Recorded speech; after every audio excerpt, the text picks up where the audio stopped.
11h05. Bom dia, estamos ao vivo nesta terça-feira pela TV Diário de Campos com o programa Seus Direitos, um programa da OAB Campos, 12ª subseção, levando muita informação para vocês. E essa semana é especial, dedicada a nós, consumidores, já que no dia 15 de março foi comemorado o Dia do Consumidor. Estamos aqui hoje recebendo o Dr. Cleverson Cardoso e o Dr. André Luiz Barreto. Bom dia. Bom dia. Bom dia, Lene. Bom dia a todos de casa. Bom, e o nosso tema hoje é bastante interessante, é o consumidor e o sonho da casa própria. E às vezes, né, doutor André, tá com aquele sonho, tá juntando um dinheirinho, mas não sabe que passo tomar, em que momento adquirir realmente esse imóvel, né? É um cuidado que o consumidor tem que ter, porque a ansiedade, principalmente a pessoa que está saindo do aluguel, às vezes ele se encontra em determinados empreendimentos de grande porte e ali ele não está preparado para assinar, que normalmente a quantidade de folhas que pedem para assinar são inúmeras. E a pessoa às vezes até lê, mas não entende todos os termos. Não consegue ler. Eu já deparei com um caso que a pessoa não sabe nem o que assinou, nem que taxa pagou, nem o que pediram, ela só assinou, porque o sonho da casa própria está acima de qualquer coisa. E nisso algumas pessoas se aproveitam, né, doutor Cléber? Sim. O que ocorre? As imobiliárias, corretoras, elas, com a quantidade de folhas, as pessoas não têm aquele tempo hábil para ler e, como você mesma disse, assina sem ler. E não só no tema aqui, mas em outros contratos, você pode ver que as letras são bem minúsculas, onde o Código de Defesa do Consumidor veda totalmente esses tipos de contratos. Bom, tem um boom imobiliário na nossa cidade, né? Para onde a gente passa, qualquer rua tem um prédio sendo construído, tem casas sendo construídas. É o momento para se adquirir imóvel? Eu sei que vocês são economistas, são advogados, mas trabalham no setor imobiliário. Poderiam dar uma dica para quem está em casa? Juntou o dinheirinho, está lá, não sei se eu compro um imóvel usado, se compro na planta. Qual é a dica, qual a orientação de vocês? A dica principal seria, o que a gente vê na prática é que aquela pessoa que naquela mesma residência tem uma senhora que já é aposentada, a renda familiar, fazendo um estudo sobre a renda familiar, se tem capacidade financeira de sair do aluguel, é interessante, essa é a hora. Porque o aluguel ele vai pagar para o resto da vida e nunca vai ter a propriedade daquele bem. Sim, pegando um gancho, né, nas palavras do colega, as famílias também têm que se atentar também para os imóveis, principalmente apartamentos, porque às vezes você vai sair do aluguel, mas nos apartamentos existe a taxa de condomínio. E às vezes é alta, né? Justo. Então, foi o que o colega falou, tem que ver a renda familiar para ver se vale a pena mesmo. Eu tô a meia dica do senhor, porque as pessoas às vezes pensam, eu posso pagar a prestação desse apartamento que está na planta, está vendendo, bacana. Mas não tem noção que aquele prédio vai ter piscina, sauna, uma quadra, tudo isso encarece, vai ter elevador. Tudo isso encarece o condomínio, né? Não tem esse costume. Mas eles têm, quando está o imóvel na planta, já tem uma previsão de quanto vai custar aquele condomínio? Se for na planta, o condomínio ainda vai ser iniciado. Normalmente a construtora já tem todo um esquema preparado, um sistema para iniciar o condomínio. É o pontapé inicial. Mas a previsão vai depender do porte do condomínio. Então a pessoa já sabe mais ou menos, né? Tem muita coisa, oferece muita novidade, muita coisa bacana, mas tem que saber que isso tudo encarece, né? Justamente. E um detalhe, que não só isso, no momento em que ainda está em construção, existe, além do pagamento que normalmente eles financiam uma parte diretamente com o empreendedor, ainda virá para frente o financiamento com instituição financeira, mas junto a isso tem uma chamada taxa de obra. E muitas vezes a pessoa assina e não sabe disso e acaba de pagar as duas ao mesmo tempo e pesa. Está incluso dentro do contrato. Conclusão, não é simples comprar um imóvel, né? Não, de forma alguma. O conselho, né, a dica que nós deixamos é que seria interessante buscar uma orientação, seja ela jurídica, seja ela de um economista, antes de fazer qualquer contrato. E o papel do corretor de imóveis também é muito importante. para aconselhar. Uma coisa que acontece é que as pessoas, quando compram um imóvel direto da imobiliária ou da construtora, têm a impressão que está livre de riscos. E não é assim, né? Porque as mesmas obrigações, os mesmos cuidados de comprar um imóvel também que não seja de construtora, seja particular aqui, que não seja de uma pessoa jurídica, sim, devem permanecer, tanto lá como cá. Não pensa que porque está comprando direto de construtora que está resguardado os seus direitos, não, né? De forma alguma. Tem que buscar todas as informações, uma consulta simples que é feita, você pode consultar o nome dessa construtora, ou simples no site dos tribunais, você coloca ali, tem busca por nome, por CNPJ, e você começa a fazer um entendimento se esse empreendedor, essa construtora, essa imobiliária, quem está promovendo o empreendimento, qual o comportamento dele com os consumidores. O mundo do comércio. O que ele vem trazendo? Quais são os tipos de ações? Ou ele não responde ação nenhuma, mas se responde... É natural um grande empreendedor acontecer algum problema, é natural. Mas não é natural ele ser o campeão de receber ações, principalmente relacionadas ao tema, né? Sim. Você pega lá uma construtora que ela tem lá ação trabalhista. É natural? Quem tem diversos funcionários é natural em algum momento acontecer ali uma ação trabalhista e tal. Uma ação lá na Justiça Federal. Pode acontecer lá algum erro, alguma coisa, alguma discórdia no imposto e acontecer uma execução. Também pode acontecer. Bom, um outro segmento que a gente percebe aqui no nosso município é a compra também de lotes, de terrenos. E às vezes a pessoa compra, não tem calçamento, não tem energia elétrica, é um novo loteamento, o preço estava bacana, eu juntei aquele dinheirinho e consegui comprar. Mas eu acho que é uma dica para vocês darem também para a população, é saber se aquele órgão, se aquele terreno já está todo normatizado, não sei se esse é o termo que utiliza, na prefeitura. Tem como se certificar disso, né? Para depois não reclamar, sendo que aquele loteamento ali não está legalizado, né? Eu peguei mais de um caso na cidade vizinha nossa, né? Que a pessoa, o costume, né? Eu falo assim, mas cadê o documento? Não, doutor, porque na minha residência eu estou pedindo que coloque luz e tal. E ele deu uma entrada lá pedindo para ser instalada a rede elétrica.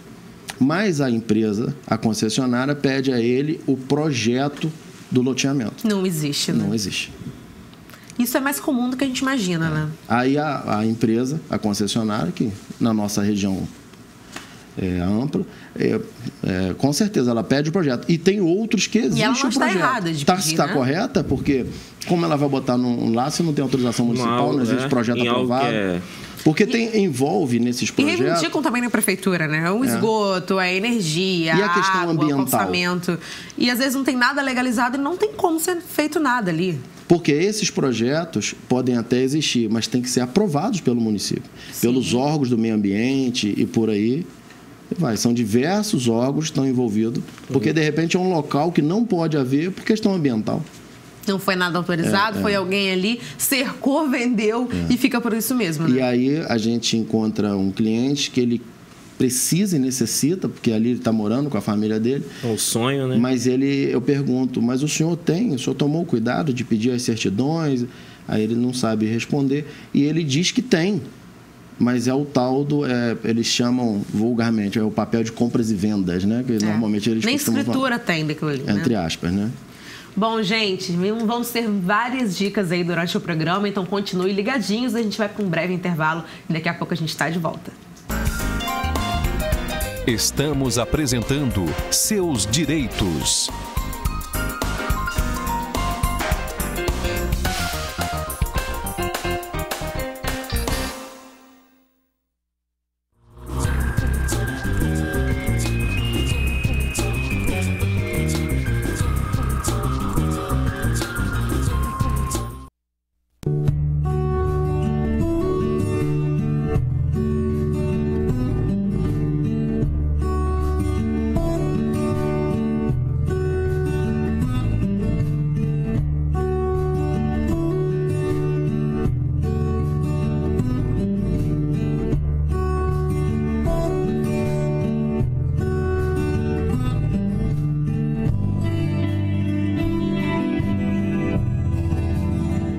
Colégio Eucarístico é uma escola com mais de 73 anos. Com ensino de qualidade, cumpre sua missão de formar crianças e jovens na fé cristã.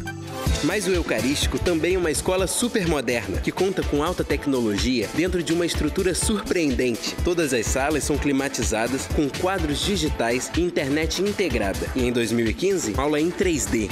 No Eucarístico, você fica preparado de verdade. Venha fazer parte da nossa história.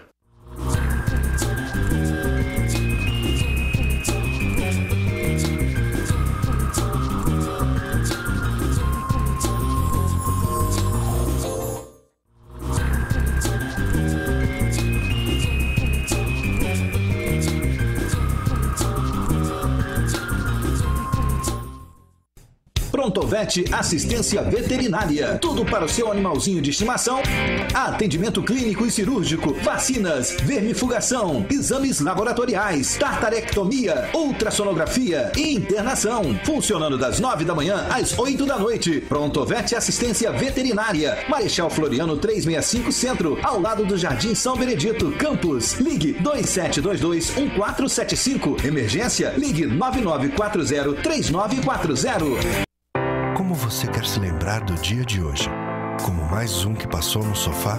Ou como aquele em que mostrou o que tem de melhor? Em que descobriu que as melhores amizades superam fronteiras?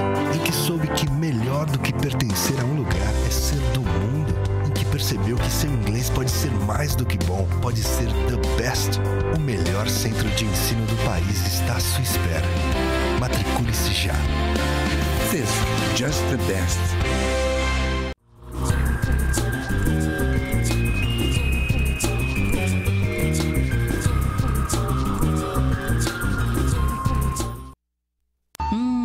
Bateu aquela vontade de comer uma comida japonesa? Não vá perder seu apetite por aí. Vem pro Kinsan Japanese Restaurant. É aqui que você degusta o melhor da culinária oriental num ambiente especialmente planejado e uma área exclusiva com tatames. Os melhores pratos em rodízio todos os dias e serviço de delivery. Acesse nosso site e faça seu pedido online. Kinsan Japanese Restaurant, Pelinka, Campos.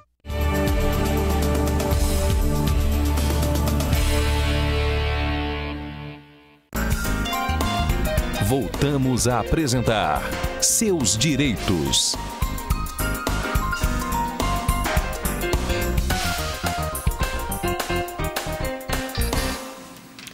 Estamos de volta falando essa semana sobre direitos do consumidor, aqui com o Dr. Cleverson e o Dr. André Luiz. E vocês falaram no bloco anterior sobre a questão das certidões. Quais seriam as certidões pessoais do vendedor que a gente deve exigir, deve ver? Lani, o ideal, para facilitar a vida do consumidor, existe uma gama de certidões que são necessárias. Por exemplo, se for da parte pessoal, tanto pessoal como a certidão fazendária. As fazendárias são as principais. Federal, estadual, municipal. Onde que a pessoa consegue? Se for essas da federal, na própria Justiça Federal. Sendo que existe esse trabalho, se você for diretamente ao cartório distribuidor, lá ele já tem um modelinho com orientação. Sim. Você fala assim, o que você está querendo? Até o servidor lá do cartório já está acostumado. Aí ele já tem um papelzinho, um panfletozinho. O consumidor só preenche. Para facilitar a vida de quem está pedindo e facilita o consumidor. Já tem ali todas as certidões. Porque na Justiça do Trabalho... Simplifica um pouco, né? Isso. Simplifica do que ele tem que fazer. E a maioria, o próprio distribuidor já pede para ele. E tem também as certidões da própria Justiça também, que ele pode buscar no cartório distribuidor. Aí agora já é o cartório distribuidor do fórum. Chegar lá, dar o nome da incorporação e pedir. Ou da pessoa física. Para ver se não tem processo nenhum contra aquele vendedor, contra aquela empresa, né? Isso. Imaginando assim, uma hipótese. Você compra um imóvel, aí primeiramente você faz lá uma promessa de compra e venda. Sim. Um contrato de promessa. Porque tem alguma pendência, alguma coisa foi parcelada e está aguardando o momento de fazer a escritura lá. Aí, nesse meio tempo, você não teve esse cuidado de pedir a certidão. Vamos imaginar que quando você for promover essa escritura, encontre uma execução, vamos dar o exemplo, da Justiça Federal, de uma execução fiscal que essa pessoa teve uma empresa e deixou de pagar algum imposto, ou essa empresa deixou uma execução muito grande na Justiça Federal, ou uma execução trabalhista gigantesca que já tem uma penhora no registro de imóveis. E agora? Mas você tem saída pelo CDC, que você é um comprador de boa-fé. Mas olha a complicação que vai dar, vai gerar. Né? Por falta do cuidado, né? Do zelo de antes, né? Buscar uma orientação antes de fazer a negociação, né? Então, não é nem que vale a pena. Tem que fazer essa pesquisa, né? Particularmente, eu acho que essas certidões deveriam ser mais acessíveis. Porque é um pouquinho caro, assim, porque imóveis... Tem custo, então. O imóvel popular, acaba aquela pessoa mais humilde, gastar 800, 900 reais nessas certidões todas, pesa para essa pessoa. Né? Sim. Diferente e como pesa hoje em dia, né? Com certeza. Então o custo é alto, né? Mas pode se juntar com outros compradores também, né? Pode reunir. Pessoal. É pessoal. É pessoal. É por matrícula de imóvel. E as certidões do imóvel, então, nesse caso, né? Bom, o consumidor deve ter cuidado com ofertas enganosas, doutor? Sim. O que acontece? Existem muitos anúncios de jornais, televisão, panfletos. E aí o que acontece? O consumidor ele tem que ler, observar, checar, ir ao local do imóvel, ver se a metragem é aquela mesma, se o que está oferecendo... Tem que ser um apartamento modelo, né? Nesses casos. Justo. E comparar uma coisa com a outra, ver certinho se tudo que está ali no panfleto... ou se a vaga de garagem é coberta, se não é. Justo, isso aí. Se existe mesmo aquela vaga, se não existe. São duas vagas. Se é para todo mundo, você vai ser disputada a tapa, né? Justo, a área de servidão, tudo isso, né? A metragem de banheiro. São coisas que a gente acaba vendo na prática aí. Que dá problema depois, né? Teve um processo que eu trabalhei nele, que o que acontece? Todos entraram, porque a medida do apartamento estava até, a princípio, batendo. Mas quando foi entregue, isso fica difícil para o consumidor. Só depois da entrega mesmo. Até mesmo pela ansiedade. Porque eles pegaram uma tubulação interna do edifício e essa tubulação passou onde fica ali a parte destinada a banho, no banheiro. Pegou uma parte da metragem ali daquela área de banho. Olha que absurdo. Então, quer dizer, diminuiu uma parte em um local pequeno que já é o apartamento. O banheiro foi reduzido. O banheiro foi reduzido você imagina. Uma espécie de coluna ali. Olha só. A diminuição do espaço. E aí faz o quê numa situação dessa? Então? Infelizmente, não. O processo ainda está ajuizar uma ação indenizatória. Infelizmente, quebrar ali e fazer de novo não vai ter jeito. É a estrutura do prédio. Nesse caso aí vai ter que ter o ressarcimento, né? Da diferença. Tem a importância também da vistoria ao imóvel. Antes de entregar aquele imóvel que você comprou na planta, esperou, está pronta a obra, tem uma fase de vistoria também. É importante ir com alguém qualificado ao lado, né? Para entender. Sim. Pois bem, a pergunta anterior tem a ver com essa. Ao fazer a vistoria, você vai checar isso. No caso do exemplo do colega que pegou, né, o banheiro foi reduzido pela tubulação, na vistoria isso seria acusado, né? Você ia ver o banheiro não é aquele que você viu. A pessoa lá naquele termo de vistoria, quando o consumidor, um conselho, ele, antes dele assinar, se houver a necessidade, porque ali eles fazem o seguinte, eles fazem assim, vamos fazer a vistoria, mas a chave só será entregue com essa vistoria. E o consumidor está, às vezes, aquele sonho da casa própria. Doido para mudar, para sair do pegar aluguel, a chave. Né? Mas a chave só é entregue se assinar.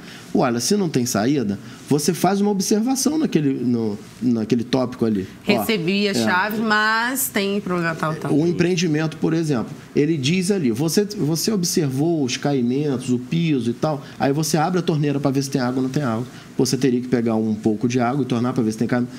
Não tem água no apartamento no momento da vistoria. Agora, ninguém sabe se isso já é de propósito ou não. Mas dificulta o consumidor naquele momento. Justamente, são dicas, né, que o consumidor até o piso, tem que a pessoa tem que conferir se é o piso, se é aquela tinta que estava descrita, né? Se as paredes estão alinhadas, E tudo, porque imagina, você pega um apartamento. Abre, fecha a janela, a confere parede, as portas, ela não né? está alinhada. Aí você vai colocar um móvel planejado. Olha a dificuldade para aquele móvel encaixar ali naquela parede. Verdade. Não, Às vezes você manda fazer com a medida do contrato, né? Só se a madeira já vier baulada, né? Tem que ser um ótimo carpinteiro. Seria a saída, né? Olha, eu acho que tem sido a saída para muitos apartamentos que têm sido entregues aqui, né? Infelizmente. Bom, fala pra gente sobre o memorial descritivo, doutor. Entre aqueles cuidados da certidão lá do início, antes de fechar o negócio, também o empreendimento, quando está sendo lançado, ele, por obrigação, o empreendedor, ele tem que registrar esse memorial. Esse memorial, ele é, vamos dizer assim, de uma forma bem popular, seria o esqueleto daquele empreendimento. Justo. Ele é uma planta, é um projeto arquitetônico que vai dizer a quantidade de vagas, área de lazer, o material que está sendo usado, qual vai ser o tipo de cimento, de tijolo, como é que vai ser o material elétrico. Ele diz tudo. Ele as medidas da garagem. É um corpo que tem que ser registrado, porque aquele ali compromete o empreendedor. Ele se comprometeu aquele projeto ali. É o projeto arquitetônico. Então, a pessoa, ela às vezes não toma o cuidado de verificar isso, aí depois ela, não, mas isso aqui, mas espera aí, poxa, você leu o memorial? Eu nem sabia que tinha. Ninguém lê, né? Mas isso que o senhor falou acontece muito. As pessoas não sabem que tem. E principalmente nesses imóveis populares, as pessoas vão comprar, como o senhor disse mesmo, já com dificuldade, com pressa para sair do aluguel e são enganadas ali pelos vendedores, né? Imagina a pessoa... Não informam que existe aquilo ali, como que ela vai descobrir, né? Ela aquela dificuldade, porque enquanto o imóvel está na planta, ela já vive ali, uma pessoa que não é rica, humilde, e ela está pagando aluguel. E pagando também as prestações e tem uma promessa de entrega. O desespero dessas pessoas, que tem que ter esse cuidado, conversar com um corretor de confiança, um advogado de confiança, para acompanhar. Porque nesse momento de ansiedade, assina sem ler. A verdade é que a gente tem que orientar bastante os consumidores para ter esse cuidado da leitura, se não está capacitado, pedir um amigo, pedir alguém, mas de preferência consultar um advogado. Doutor, vamos imaginar então que a pessoa recebeu, nessa ânsia, assinou, recebeu as chaves do apartamento, foi morar. Diagnosticou o problema depois. Tem como recorrer ainda? Se esse vício for aquele chamado vício oculto ou rebiditório... Tubulação elétrica... Até qualquer cidadão comum não conseguiria verificar. Ele só vai apresentar após. Mas vale também na vistoria levar um engenheiro junto, um engenheiro amigo de confiança? Pode, claro. Pode, para acompanhar, para aconselhar, pode. O problema é a questão financeira. Porque eles cobram a visita, né? É caro. Mas às vezes o barato sai caro, né? O barato às vezes sai caro. Vale a pena investir. O investimento é muito alto, né? Pois é. Bom, atraso na entrega de imóvel. Quase não acontece, né? Quase não atrasam para entregar imóvel. Cabe indenização nesses casos? Sim. Nesse caso, com certeza cabe indenização. Porque o contrato está lá. Tem uma das cláusulas, é o prazo. Então, se a imobiliária ou o construtor não cumpriu, vai incidir ali tanto a multa do contrato, dano moral, né? Porque a pessoa vai passar por um dano moral e pode incidir também, isso aí vai caber ao magistrado, ao entendimento do magistrado, o dano material. Qual seja o dano material? Você hoje está naquela perspectiva de receber o imóvel em julho de 2015. Chega em julho de 2015, o imóvel não é entregue. Tem gente que se programa, né? Justamente. Planeja um casamento, em muitos casos. Justamente. Aí, para não morar com a sogra, vai morar de aluguel, né? Aí, a título de exemplo, paga aluguel. Então, esses são os chamados danos materiais. Tem que receber esses aluguéis todos de volta, não tem, doutor? Justamente. Isso é um direito, né? Com certeza. E o consumidor, ele tem que buscar a justiça. Não pode ficar inerte. Porque se todo mundo aceitar, as coisas vão continuar do jeito que estão, né? Corretamente. Esse é um ponto polêmico que vem abarrotando o Poder Judiciário. Em nossa região, que teve esse boom, essa coisa da imobiliária, e vem abarrotando o Poder Judiciário. Então, diversas centenas de ações por conta sempre dessas questões. É o atraso na entrega, é a discussão se esse atraso... Aí, em regra, a maioria dos contratos, ele traz lá uma cláusula que da data programada ainda tem ali 6 meses de uma espécie de carência para que a construtora entregue sem qualquer penalidade. Mas eles extrapolam até essa carência, né? E em muitos casos extrapolam a carência. Aí eu te pergunto, essa cláusula é abusiva? Né? Acredito que sim. É? Né? Ela é passível de nulidade pelo artigo 51 do CDC. Aí vai o juiz que vai entender, né? Aí tem casos que o juiz, a justiça vem entendendo que uma vez que estavam no contrato e o consumidor assinou o contrato, lembra que ele assina sem, entre aspas, aquela assinatura vai fazer a diferença agora. Agora que ele vai, puxa vida, eu devia ter percebido isso. Aí ele assinou. Tem juízes que vem entendendo, mas ele estava ciente, né? Mas estava ali entre aquele monte de página. Já tem outros que entendem não. Por quê? Peraí. Quando ele atrasa uma prestação, tem qualquer tipo de carência? Não existe. Não, é multa, juro, é tudo. Agora, o que seria razoável? Vai ser usado aquele prazo de 6 meses de carência, mas em casos especiais. Por exemplo, um período enorme de chuvas na região, isso a gente sabe, qualquer um sabe que isso vai atrasar a obra, né?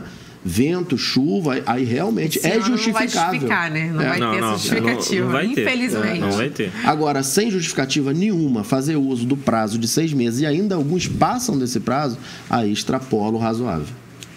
Passa não cabe do entendimento do judiciário. Aí vai extrapolar o limite, aonde que a pessoa vai buscar todos esses direitos que o Dr. Cleve... Como a gente sempre diz, né? No judiciário tem que ser estudado caso a caso, né? Caso a caso. Bom, gente, vamos para mais um breve intervalo. Daqui a pouco a gente volta falando mais sobre os nossos direitos, direito do consumidor. Estamos apresentando Seus Direitos.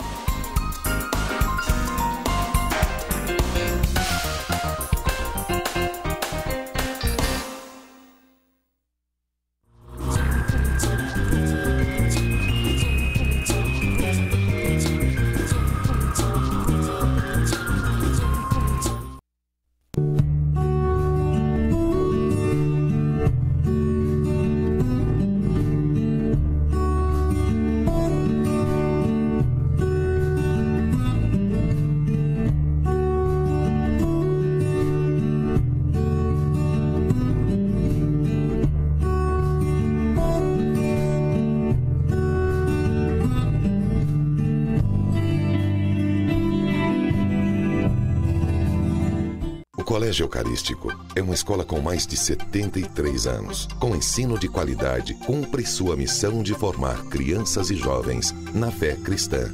Mas o Eucarístico também é uma escola super moderna, que conta com alta tecnologia dentro de uma estrutura surpreendente. Todas as salas são climatizadas, com quadros digitais e internet integrada. E em 2015, aula em 3D. No Eucarístico, você fica preparado de verdade. Venha fazer parte da nossa história.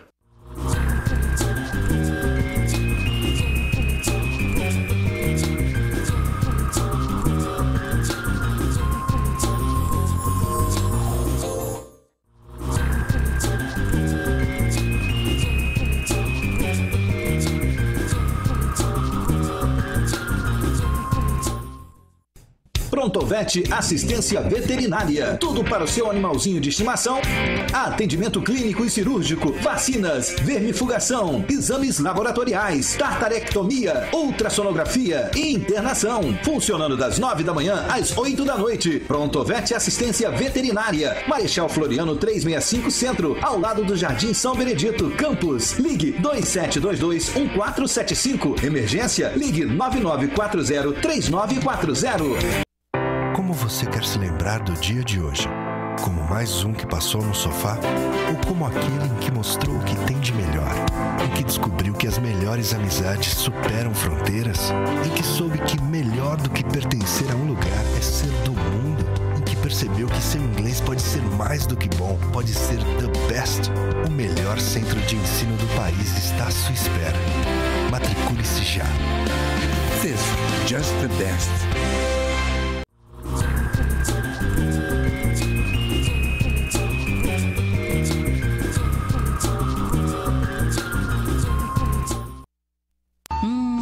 Bateu aquela vontade de comer uma comida japonesa? Não vá perder seu apetite por aí. Vem pro Kinsan Japanese Restaurant. É aqui que você degusta o melhor da culinária oriental num ambiente especialmente planejado e uma área exclusiva com tatames. Os melhores pratos em rodízio todos os dias e serviço de delivery. Acesse nosso site e faça seu pedido online. Kinsan Japanese Restaurant, Pelinka, Campos.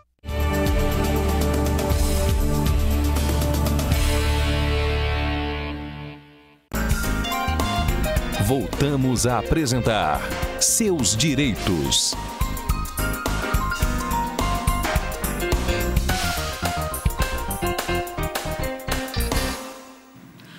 Horas e 35 minutos, estamos de volta com o programa Seus Direitos, essa semana falando para nós, consumidores, com o Dr. Cleverson e o Dr. André. Bom, outra questão que deixa muitas dúvidas sobre a questão do condomínio, né, Dr. André? Eu não recebi a chave, mas eles estão querendo me cobrar o condomínio. Como que resolve esse impasse? Esse é um dos motivos que também vem abarrotando o Poder Judiciário. Uma coisa que poderia ser evitada, mas infelizmente é o mundo capitalista, cada um busca o seu interesse. A questão é que a jurisprudência nossa é pacífica, que as obrigações, como o condomínio, seriam após a entrega da chave, que formaliza a entrega do empreendimento naquela parte que ele comprou. Acho que um dos problemas é que eles nunca entregam consecutivos aqueles apartamentos. Tem problema na vistoria, tem que reformar. Demoram-se muito para entregar todos, principalmente esses empreendimentos grandes que a gente vê, são mais de 100 apartamentos de um condomínio, entrega metade, outra metade não foi entregue. Como que regulariza as questões de condomínio, né? Mas aí o que acontece? Como o colega falou, a obrigação, ela só vai estar sedimentada após a entrega das chaves. Ou seja, você só vai pagar se você estiver usufruindo do imóvel. Você não recebeu as chaves... um retorno, né? Para pagar a energia da área comum, a água, limpeza. Justamente.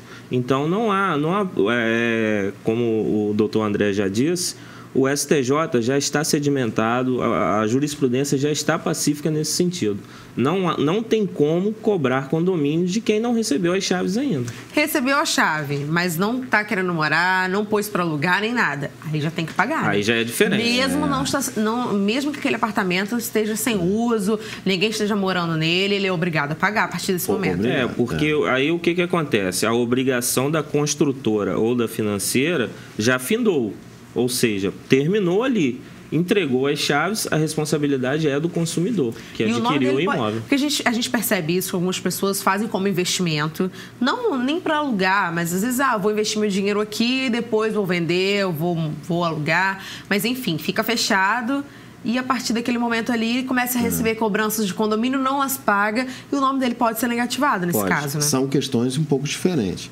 Esse que comprou como investimento e colocou lá uma plaquinha de aluga-se, esse é pacífico a obrigação de pagar e aí, se não pagar, o condomínio vai promover uma cobrança administrativa, se for o caso, uma cobrança de execução judicial. Já aquele outro consumidor que a chave ainda não foi entregue, mas já iniciaram as cobranças das cotas condominiais, esse consumidor... Sim. Que o Poder Judiciário cada vez está enfrentando uma discussão muito grande. Por quê? A construtora, primeiro, existe o risco do empreendimento. É uma coisa que já poderia, previsto dentro do risco daquele empreendimento. Então, a obrigação, por isso o STJ entende que a obrigação seria da construtora até a entrega da chave. E a construtora, por muitas vezes, em contestações que a gente vê lá nos tribunais, é que ela alega que o ocorrido não é por culpa dela. O consumidor deu causa ao que está acontecendo. Um exemplo básico. Ele já fez todas as obrigações e cumpriu o contrato de promessa, compra e venda. Chegou mais à frente, vamos assinar o contrato com a instituição financeira para a construtora receber aquele valor maior.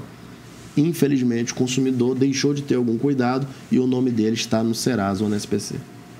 Aí a construtora não consegue receber da instituição financeira, porque o crédito existe restrição, e aí fica aquela de impasse. A construtora também tem riscos nesses negócios. Esse aí é o risco, né? O ideal é que o consumidor além de ter todos os cuidados, mas ele também observe as suas obrigações.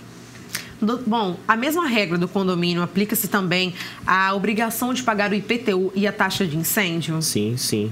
Aí incide a mesma regra do condomínio, com certeza.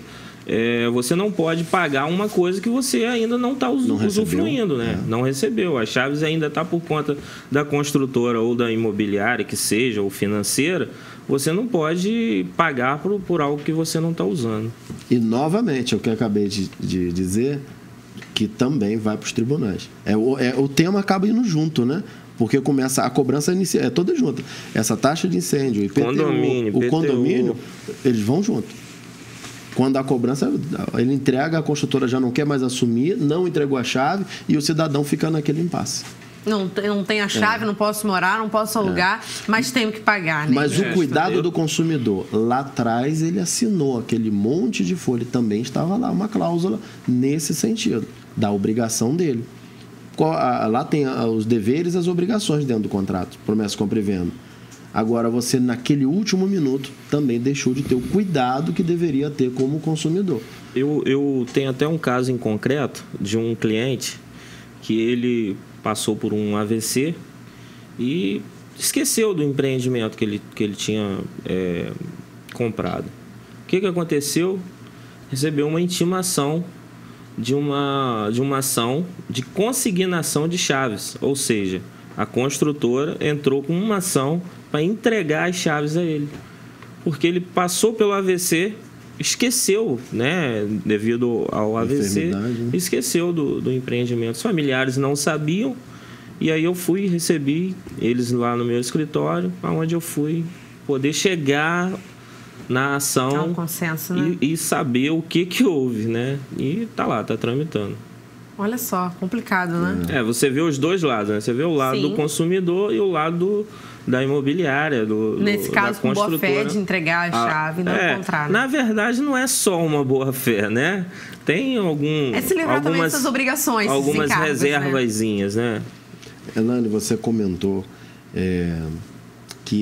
qual momento seria, né, o ideal para compra, né? Sim. Aí existe aquela relação de mercado, que não é muito com os advogados, seria mais para os economistas, quem mexe com marketing, essas coisas.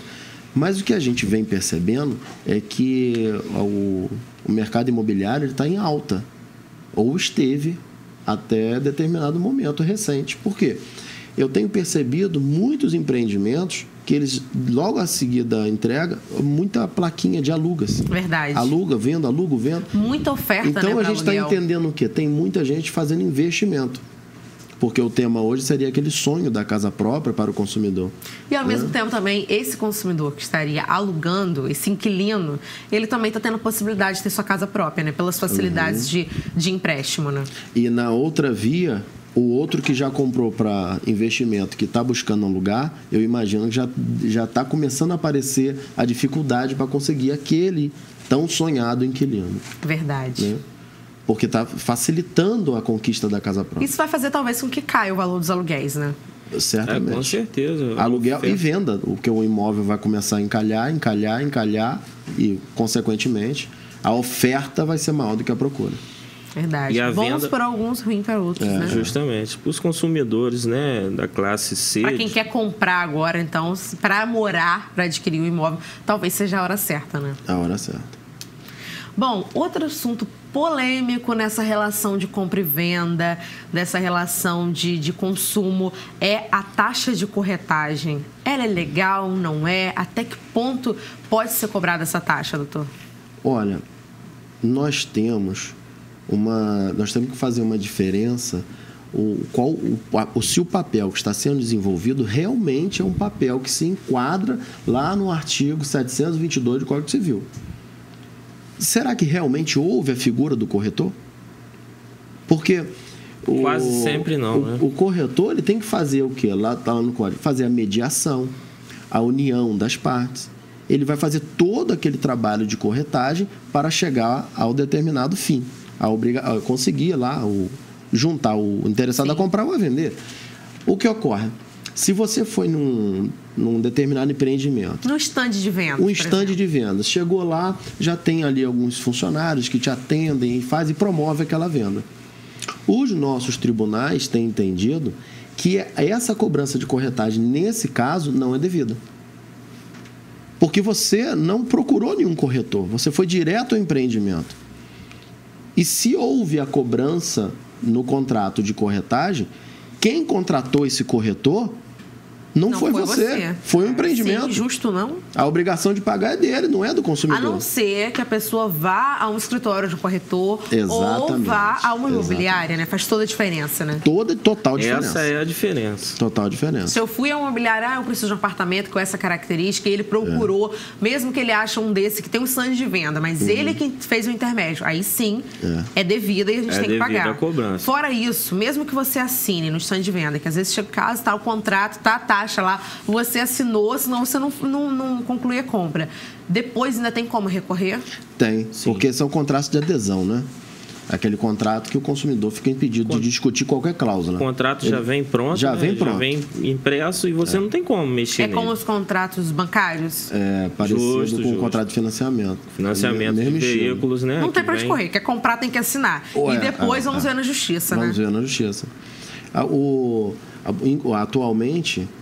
Até eu estava vendo algumas palestras que envolvem o CRES, que é o órgão de classe dos corretores, nem se fala mais em comissão.